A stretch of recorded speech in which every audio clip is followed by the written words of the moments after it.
Assalamualaikum warahmatullahi wabarakatuh. Selamat datang semuanya. Di sini saya akan menjelaskan sebuah pengetahuan tentang apa yang saya pelajari, yakni tentang realisme Aristoteles. Jadi, nanti akan saya jelaskan tentang riwayat hidupnya Aristoteles. Ada lagi ontologi dan metafisika dari Aristoteles. Ada lagi teori pengetahuan yang beliau bawa sampai sekarang. Dan yang terakhir ada silogisme dari Aristoteles sendiri. Maka dari itu, jangan sampai lupa tonton sampai habis. Jangan lupa like and subscribe channel saya.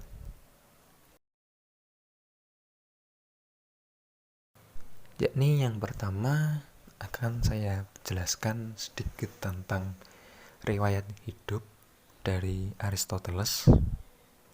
Beliau dilahirkan pada tahun 383 sebelum Masehi di Stagira Chalcidice, yaitu dekat dengan perbatasan Macedonia. Ayahnya yang bernama Nicomakhus, dan beliau berprofesi sebagai tabib di istana Raja Amintas di Macedonia. Ketika umurnya Aristoteles ini menginjak 18 tahun, yaitu sekitar tahun 365 sebelum Masehi, beliau berangkat menuju Athena. Beliau di sana untuk melengkapi dan menyempurnakan pembinaan spiritual yang berada di sekolah di akademiknya Platonis. Dan mengenai di akademia Platonis tersebut, jabatan yang dipegang oleh Aristoteles ini itu tidak ada berita apapun kecuali pelajaran yang beliau sampaikan, seperti di bidang retorika, dan beliau juga sempat berdiskusi seputar tema yang menjadi pokok perhatian akademia Platonis. Mengingat bahwa Platon ini merupakan tempat, yaitu sekolah akademia yang berada di Sirakusa, dapat diperkirakan bahwa Aristoteles masuk di akademia membawa sebuah formasi awal di bidang spiritual dan intelektual, ditangani dan dipengaruhi juga oleh seorang ilmuwan yang terkenal di akademia masa itu. Di satu sisi, Aristoteles juga menerima prinsip pemikiran, dan beliau juga sempat menerima banyak serangan tentang pemikiran-pemikiran yang sangat kritis, dan banyak orang yang mengkritik tentang pengetahuan yang beliau bawa. Hingga akhirnya ayahnya yang bekerja di istana dapat dikatakan bahwa Philippus mengenal dengan sangat baik Aristoteles, dan pengenalan dengan raja diperkuat oleh informasi dari Hernias yang memiliki keterkaitan politik dengan kerajaan Macedonia. Hingga pada masa itu, tahun demi tahun berjalan dengan baik, hingga akhirnya membawa perubahan di negara Macedonia. Hingga pada masa itu Aristoteles mengalami sebuah perubahan besar dalam hidupnya pada tahun 342 sebelum Masehi. Setelah beliau membawa sebuah perubahan besar, akhirnya beliau kembali ke Athena pada tahun 334 dan ia menyewa beberapa tempat di kuil Apollos Lycaeus. Setelah itu hingga akhirnya Aristoteles menyerahkan sebuah kekuasaannya kepada pengawal hingga akhirnya Aristoteles meninggal pada tahun 322 sebelum Masehi. Hingga pada akhirnya Aristoteles dikenang sampai sekarang dengan pemikirannya di bidang retorika. Setelah kita mempelajari tentang riwayat hidup dari Aristoteles, selanjutnya kita beralih ke ontologi dan metafisika. Ontologi dan metafisika yang Aristoteles bawa ini ada 4 definisi tentang metafisika yang diberikan oleh Aristoteles sendiri. Yang pertama, ada metafisika disiplin ilmu yang memiliki pengertian yaitu menyelidiki sebab-sebab dan prinsip-prinsip pertama atau tertinggi. Kedua, ada metafisika yang mempelajari adanya sejauh ada. Lalu yang ketiga, ada metafisika mendalami substansi. Dan yang terakhir, metafisika adalah ilmu yang meneliti Allah dan substansi transindrawi. Itulah keempat pengertian metafisika yang dijelaskan oleh Aristoteles.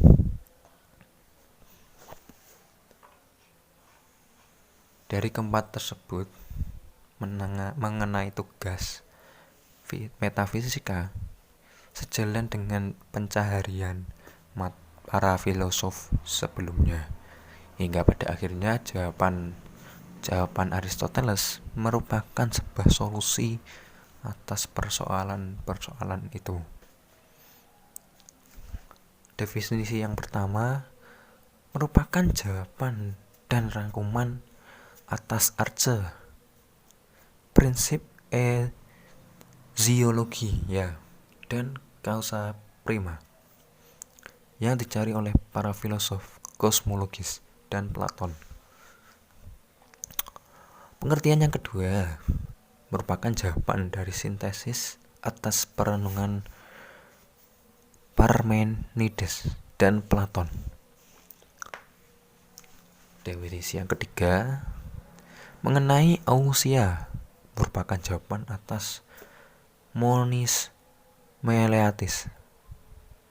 Dan yang terakhir, definisi yang terakhir merupakan penegasan atas pendapat para filosof sebelumnya yang menempatkan Allah sebagai prinsip.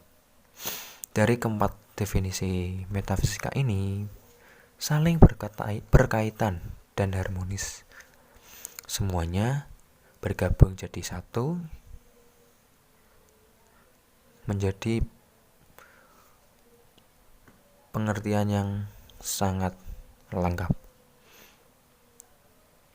Pencarian mengenai sebab-sebab pertama secara niscaya bertemu dengan Allah sebagai kausa dan prinsip pertama par excellence. Pencarian tentang teologia dan eziologia bermula pada teologia. Begitu pula definisi soal ada, prinsip, sebab, dan substansi berhubungan dengan persoalan apakah hanya ada realitas indrawi, fisik badani, atau terdapat realitas trans sumber indrawi, fisik, dan badani. Soal ini secara eksplisit menjadi soal teologi jika tidak ada sumber indrawi, transfisik, sebab-sebab, dan prinsip-prinsip, hanya akan ada yang indrawi fisik alamiah dan terdapat satu disiplin saja, yaitu ilmu-ilmu alam. Setelah kita mengetahui tentang pengertian atau definisi dari metafisika yang Aristoteles bawa, kini beralih ke teori pengetahuan. Nah, teori pengetahuan ini ada 3 yang dibawa oleh Aristoteles. Salah satunya ada kategori, deduksi-induksi, dan logika. Kita ke kategori dulu. Kategori ini oleh Aristoteles mempunyai pendapat bahwa secara umum ada 10 cara untuk memaknai ada. Hingga akhirnya Aristoteles membagi ke 10 cara, yakni ada substansi atau auzia, yang kedua ada kualitas atau polon, yang ketiga ada kuantitas atau poson, yang keempat ada relasi atau prosti, yang kelima ada aksi atau tindakan atau poiein, yang keenam ada menderita atau pas sein, yang ketujuh ada tempat atau pou, yang kedelapan adalah waktu atau pot, yang kesembilan ada milik atau echein, dan yang terakhir ada posisi atau keadaan. Teori ke-10 ini oleh Aristoteles mempunyai makna yang sangat berbeda juga. Tetapi dari ke-10 kategori ini mempunyai hubungan yang sangat erat juga berkaitan dengan kategori. Seperti halnya substansi tadi, itu membicarakan tentang manusia, hewan, tumbuhan, air. Ada lagi kualitas yang menjelaskan tentang merah, dingin, buruk, baik, pintar, bijaksana. Dan sampai terakhir hingga 10 posisi atau keadaan, seperti duduk, berbaring, berdiri. Seperti itu yang dijelaskan oleh Aristoteles mengenai tentang beberapa kategori yang beliau sampaikan. Selanjutnya ada induksi, deduksi. Induksi dan deduksi ini mempunyai hubungan yang sama tetapi beda pengertian. Kalau deduksi ini mengarah atau bercondong ke yang positif. Tapi kalau induksi bercondong yang baliknya. Kita ambil pengertian saja. Induksi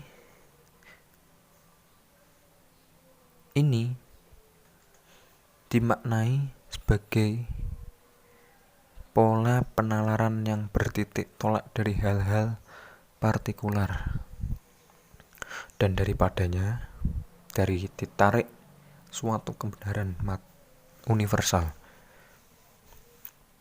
Proses penalaran induktif bertitik tolak dari pengalaman, dan pengalaman itu sendiri menjadi medium yang menuntun orang pada kebenaran universal. Dari sebab itu, induksi merupakan proses penalaran abstraktif.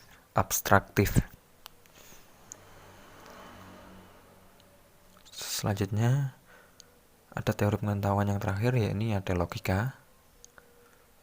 Logika ini tidak berasal dari Aristoteles sebenarnya, tetapi ia menggunakan istilah analitika untuk penyelidikan mengenai argumentasi yang bertitik tolak dari keputusan yang benar, dan dialektika untuk argumen yang berangkat dari hipotesis.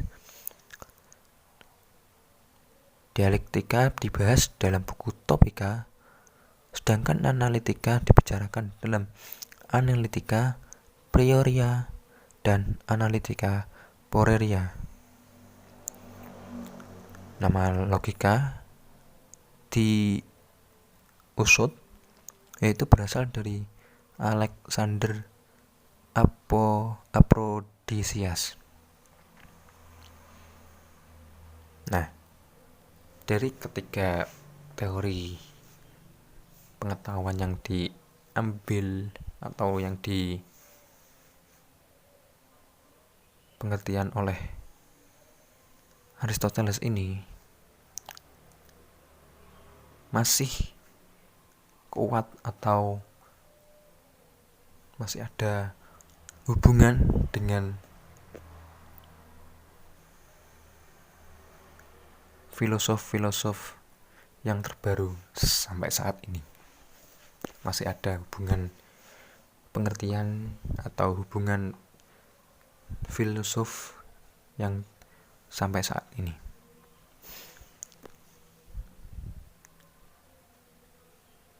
Maka dari itu, jangan sampai putus asa tentang belajar mengenai filsafat.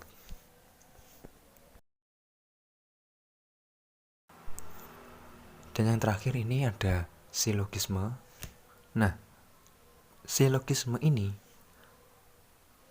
merupakan bagian atau pengertian kecil dari deduksi. Nah, kalau kita ambil sebuah pengertian, silogisme itu berasal dari deduksi tadi, yaitu adalah merupakan proses penalaran yang bertitik tolak dari prinsip-prinsip umum dan kebenaran universal, kemudian ditarik kebenarannya yang berupa partikular. Nah, proses argumentasi deduksi ini terungkap dalam silogisme. Nah, silogisme itu merupakan sebuah penalaran di mana kesimpulan merupakan konsekuensi niscaya yang muncul dari proposisi antecedent. Karena itu pula silogisme disebut juga sebagai penalaran sempurna oleh Aristoteles. Nah, oleh Aristoteles ini dibagi lagi menjadi 3. Nah, dari ketiga proposisi dibagi lagi menjadi 2 premis, yakni ada premis mayor dan ada premis minor, dan yang terakhir akibat atau kesimpulan.